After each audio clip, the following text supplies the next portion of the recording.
On this episode of On Two Wheels, strafing the Kirby Canyon roads of SoCal and letting it hang in Sepang. This is a road and track test of the all-new ZX10-R. Well, we finally have a new ZX10-R. After all, Yamaha kind of kicked everyone's ass last year with that R1. And you know what? No one is more aware of that than Kawasaki. They haven't updated their superbike since 2011. But Kawasaki's got a new Ninja for 2016, and they say it's going to put them back on top. They're claiming a lot of improvements for this new bike, and I cannot wait to ride it on the racetrack. But right now, I got a plane to catch. Hit it! That means you're stuck with me. And, wouldn't you know it, a 2016 ZX10.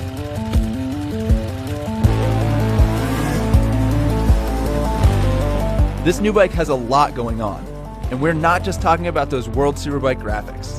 There's an ultra-sophisticated gas-charged fork, massive Brembo brakes, an updated engine and frame, quick shifter, a 5-axis IMU, and all new electronics. Impressive stuff, yeah, but how is it to actually ride?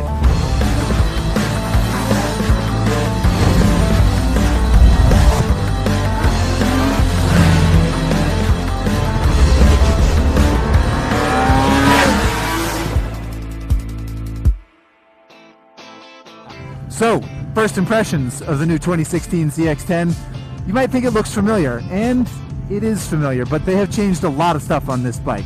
The first thing that's noticeable, the seat height. They've raised it almost an inch, and the pegs have come up also, and it feels much taller in the back, whereas the old ZX10 felt kind of slung out.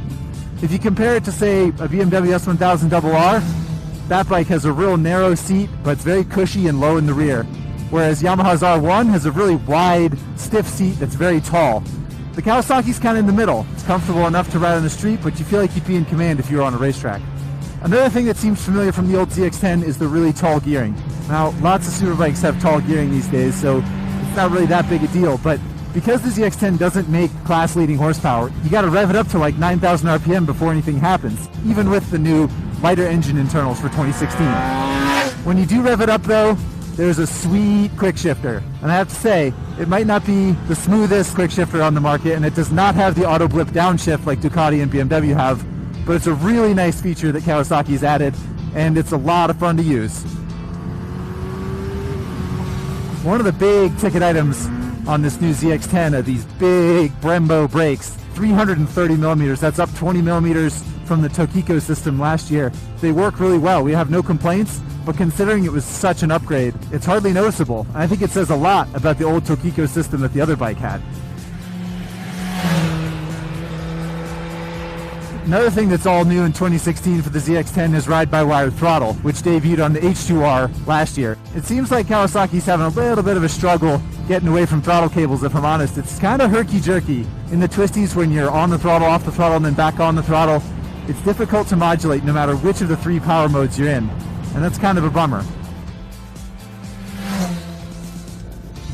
The ride-by-wire throttle might not be perfect, but Kawasaki did do a good job on some other things. The mirrors, for one, are really nice. They actually show what's behind you, which is more than can be said for some other superbikes. Also, the new styling. The new fairing in the front is much sleeker, and the tail is also much better looking. There's no two ways about it. It's totally awesome. It reminds us of the World Superbike, which is a great looking motorcycle.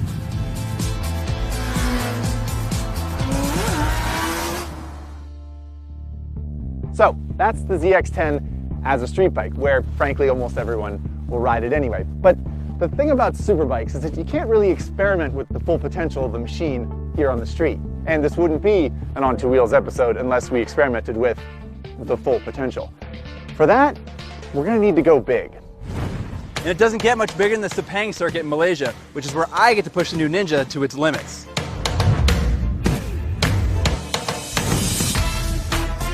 For the official introduction of the ZX10-R, Kawasaki flew journalists all the way to Malaysia, where we had the once-in-a-lifetime opportunity to rip around the Sepang International Circuit. Sepang is set right in the jungle. The track is 4.4 miles long with 15 turns and 2 half-mile straightaways. This is Superbike heaven.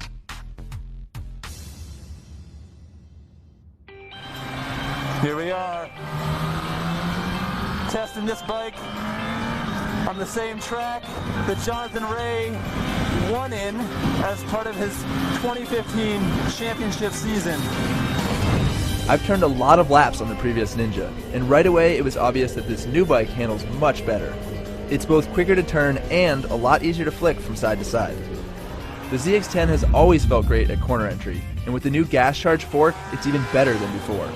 But one thing that's not noticeably better are the brakes.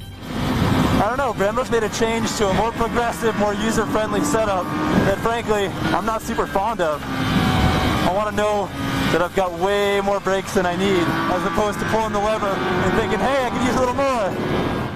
The Ninja is rocking far more advanced electronics for 2016, and I was definitely happy to have wheelie control while charging out of Sepang's uphill turn 4. For the most part though, the bike didn't feel very strong, especially coming off of slower corners. And Sepang has 5 first gear corners. I gotta say, it doesn't feel any faster. It's actually pretty soft off the bottom. Does have a nice top end rush though. On the flip side, the quick shifter works great at the track, and that's a good thing because those straightaways are long.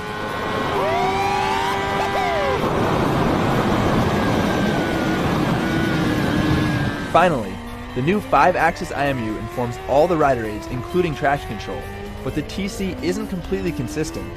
I got kicked out of the seat a few times when the rear tire lit up, and with this level of electronics, that just shouldn't be able to happen. Yeah, so 10,000 miles is a long way to fly to turn 30 laps. But for a world-class superbike like the ZX10, I can't think of a better place to test than Sepang. Now I just gotta get back to the States to see what Zach thought of this thing on the street. Ari Henning made it back just in time for the outro for you people from Southeast Asia. I have to say, riding a new bike on a MotoGP track, I'm quite jealous. It's kind of like a dream come true. Yeah, it sounds awesome. Brand new superbike on one of the most badass tracks on the MotoGP calendar. It was a lot of fun. Yeah. What about on the street? I mean, that was on the track. That's a very unique environment, but on the street, totally different environment. What was it like out there? Yeah, they definitely improved it. It's definitely better. I think the suspension's better. The brakes are not better, oddly. I thought that was weird. Even though they're massive and they're Brembo? Yeah. And I mean, when it comes to refinement, I mean, it doesn't have like the cool dash like an R1 or a 1299 with LCD business. I don't know. It's kind of better than it was, but the bar these days set very, very high. Very high. So Kawasaki improved the bike, and we should say you're not going to have to bleed so much green either. They did not spike the price. Still around 15 grand for this bike, even though they added all the technology and they made improvements to the chassis. Yeah, they've done a good job. So rest assured that we are going to take the new ZX10 and pull it together with all the other superbikes out there. We're going to go to the racetrack. We are going to burn a lot of gas. We're going to smoke a lot of tires, and we're going to figure out which one is the best superbike. Because you guys need to know, and we care about you. And that's a lot of fun. And it's fun, and we're curious. Yeah. But in the meantime, if you have questions about the ZX10 or comments in general, please post them below, and we will get back to you as soon as we can. All right, that's it for this episode. Hope you enjoyed it. Stay tuned because we got a lot of cool stuff in the pipeline, and make sure you subscribe so you never miss out on any of the action. Sweet action! So people are going to comment, they're going to be like, you guys are freaking idiots.